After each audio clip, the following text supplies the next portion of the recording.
Who you choose to surround yourself with, well, it can literally make or break you. This is a timeless challenge for any leader, and believe it or not, our guide for this explainer wrote the playbook on it more than 500 years ago. Today, we're diving into Niccolò Machiavelli's The Prince to uncover his brutally honest advice on how to build your inner circle. All right, so here's our game plan.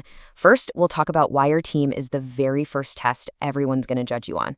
Then we'll get into his cool framework for sizing up someone's intelligence. After that, his dead simple test for loyalty, how to actually create that loyalty. And finally, how to deal with the sneakiest threat of all, flatterers. You know, for Machiavelli, there's no honeymoon period. The second you're in charge, everybody is watching you, judging you. And what's the very first piece of evidence they look at? It's the quality of the people you pick to be on your team. And listen, the stakes here could not be higher. You gotta remember, Machiavelli was writing this stuff during the Italian Renaissance, a time of constant war and backstabbing. So when he says something this blunt, it's not an exaggeration. If you get this choice wrong, it's not just a bad hire, it's a giant red flag about your own judgment. It's a mistake that could cost you everything, right from the very beginning. So here's the bottom line. Your team's competence doesn't just reflect on you. To the rest of the world, it is you. You pick capable, loyal people? Well, then you must be a smart, capable leader. But if your team is a mess, it doesn't just suggest you made a mistake. It signals to everyone that you are the mistake. Okay, so if your team is a direct reflection of your own judgment, how do you actually find these capable people? Well, Machiavelli gives us this really simple but honestly pretty powerful framework for sizing up someone's intellect. He basically says that you can sort everyone's intelligence into one of three buckets. And this isn't just about who you hire. It's a tool for figuring out the value of pretty much everyone you deal with, including yourself. So here they are. The first kind of mind, these are the real geniuses, right? The innovators who just get things on their own. The second kind are the great assessors. They might not come up with the idea, but they know a good one when they see it. And the third kind, well, let's just say Machiavelli doesn't mince words. They're useless. You want to avoid them at all costs. But here's the really crucial part. You don't actually have to be the genius, that first kind of mind, to be a great leader. Machiavelli points to this guy Pandolfo Petrucci, a ruler in Siena. He says Petrucci was a classic second kind of mind. He wasn't the guy coming up with all the brilliant plans, but he was absolutely sharp enough to tell a good idea from a bad one. And that, right there, was enough to make him incredibly successful. Okay, so let's say you found someone smart. But in the high-stakes world of politics, or even business, brains aren't enough. The big question is, can you trust them? And of course, Machiavelli, being the ultimate pragmatist, has a simple test for that too. I mean, how do you really know? When you're trying to figure out if someone is truly in your corner, what's the one single defining question you should be asking? And there it is, the infallible test. It has nothing to do with whether you like them or if they've made promises. For Machiavelli, it all comes down to one thing. Whose interests are they really serving? If their main goal is their own career, their own power, they can never, ever be truly loyal to you.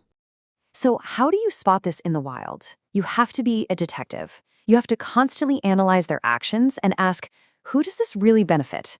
Are their big plans designed to help the kingdom and, by extension, you? Or are they quietly building their own little empire on the side? The second their focus shifts away from your business, you've got a serious problem. But, you know, just identifying loyalty isn't enough. For Machiavelli, a truly smart leader doesn't just cross their fingers and hope for loyalty, they actively engineer it. It's not about feelings, it's about building a system where loyalty is the only logical option. At its heart, Machiavelli saw this as a deal, a kind of loyalty pact. The ruler's job is to load their ministers up with wealth, with honor, with real responsibility. And what does the minister do in return? Their only job is to focus on the ruler's success. It's this perfectly designed relationship where your interests and their interests become the exact same thing. So the whole point is to bind them to you with success. You make them so wealthy and so respected that they have nothing left to wish for, and you give them so much power that they become terrified of any change. Their entire existence depends on your survival and success. Now that, for Machiavelli, is what real loyalty looks like. And that brings us to the final and maybe the trickiest danger of all. Power attracts flatterers like moths to a flame. And this is a threat that even the sharpest leader has to manage very, very carefully. This is the ultimate catch-22 for a leader, right? You desperately need people to tell you the truth so you don't make dumb mistakes. But if you have an open door policy where just anyone can criticize you, you start to lose authority. You look weak. So how do you get the truth without losing respect? Machiavelli's answer is all about control and creating a system. Step 1, you pick a small handful of very smart advisors. Step 2, you give only them permission to speak honestly to you. Step 3, they can only speak that truth about topics you bring up. And step 4, the most important one, after you've listened to them all, you make the decision, alone, and you stick to it. That way, you get the advice you need without ever giving up control. And this brings us right back to where we started. In the end, it all comes down to the leader's own good sense. A team of geniuses can't save a foolish ruler. See, good advice doesn't make a leader smart. A smart leader is what makes it possible to find, understand, and actually use good advice in the first place. So, as we wrap this up, it leaves us with one final thought for today. Machiavelli wrote this 500 years ago, but the challenge is exactly the same.